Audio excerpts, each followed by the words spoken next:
Good day, everybody, and welcome to today's latest episode on my YouTube video series. And today we are doing the video talking about the ringgit has appreciated to 3.17 to 1 Singapore dollar as of roughly today's the 14th of November for this video.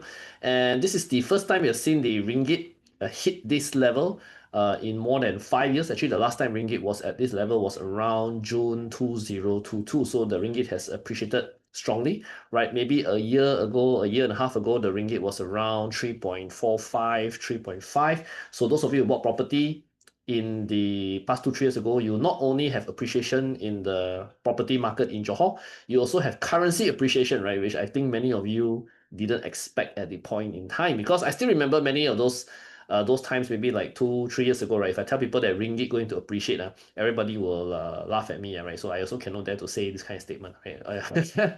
But the thing is, ringgit has appreciated. So the question is why? There are a couple of reasons. I think many of you can probably speculate. So Malaysia economy has been doing well, right? In the past couple of years, I think strong foreign direct investment, right? Part of it is also due to the Johor Singapore Special Economic Zone. So we see many Singapore-based manufacturers coming to JB, right? We also see a lot of the data centers coming to JB. So there's a lot of FDI into Malaysia recently, right? Malaysia's doing a very good, if you ask me, balancing act, right, between China and US, right? Like recently we had the ASEAN summit in KL, right, where Donald Trump was here, right? President Donald Trump from the US was in Malaysia. They signed some agreement. I think Malaysian gained a lot of respect internationally through that event, because rarely ever the US president comes to ASEAN for ASEAN events. So this is the first time. I think US president has been here in a long time. And the fiscal deficit, right? So fiscal deficit refers to the Malaysia government's budget, right? The deficit means actually the government spends more than it earns, but this deficit has been reducing. Actually, Malaysia has been in deficit for a long time, I think over 20 years now. So the deficit has been reducing under the current government, right? So that shows people there's confidence in the Malaysia government, how they manage their finances right now. Things they've done, they have removed the petrol subsidies or controlled the petrol subsidies better, right? And they have also done things like improve tax collection, right, in Malaysia. So people say, Ryan, so why do you think the ringgit will go now? After this, right now, I normally try not to predict too much in foreign exchange effects, because I think that it's a very difficult thing to do. Too many factors at play, right? I actually had a belief last year that the ringgit was quite undervalued, right? And I think the ringgit is now heading more towards a fair value area. My personal belief is that if you look at the charts, right, like for example, I pull out from currency charts, right, I think the current way the ringgit should land is somewhere around 3 ringgit to 1 Singapore dollar. That's my feel, right? If you really want to ask my opinion, right? Of course, I have nothing to really base this. I am not a currency trader. I do not read technical charts, right? But I feel 3 to 1 is more likely the more fair range where the ringgit should land right now.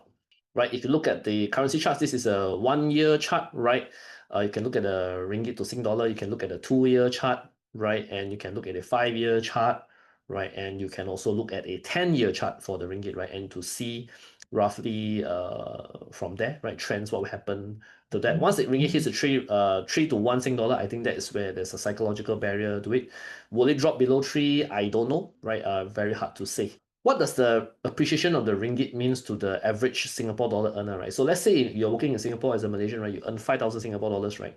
From 3.2 to 3.1, right? You basically 3.2 to 3.17, which is what it is today, right? In the past few months, right? You as a ringgit Malaysian who earn Singapore dollars, spend in ringgit, right? You effectively only lost 150 ringgit lah of your salary. Your salary depreciate by 150 ringgit because of the appreciation of ringgit. So actually not much, right? From 3.2 to 3.17, right? The loss of income for Malaysians working in Singapore. So actually, if you ask me, this doesn't really affect Malaysians who are working in Singapore, right? But if the ringgit drops to 3.00 to 1 Singapore dollar, effectively a person who earns 5,000 Singapore dollars, he will lose 1,000 ringgit in spending power in Malaysia. So that's a bigger effect, right, to the Malaysians working in Singapore.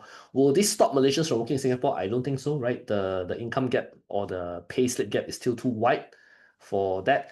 The ringgit probably has to drop to maybe 2 point something, low twos for that to even be a problem, right? But right now, I think whether it's at 3 or 3.17, right, a lot of Malaysians will still go to Singapore.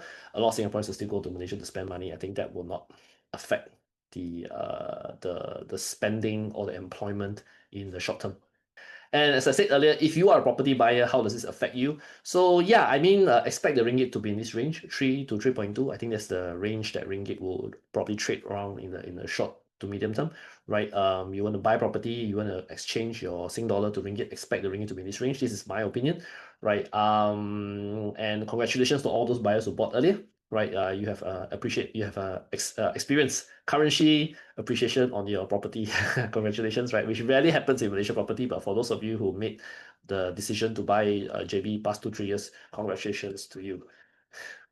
I'm sure many of you have comments also about what the ringgit direction is. Please let me know in the comments below if you guys have anything to you want to say about whether the ringgit will go up, go down. How does this affect you? How does it affect people that you know, the workers in Singapore? How does it affect your spending in JB if you're a Singaporean tourist that goes to JB? Let me know in the comments below. More than happy to have an open discussion over there. So my name is Ryan Khoo. I'm a property investor in Johor Bahru in Singapore. I'm also a property agent in Johor Bahru. So if you want to buy, sell property in JB, you can contact me.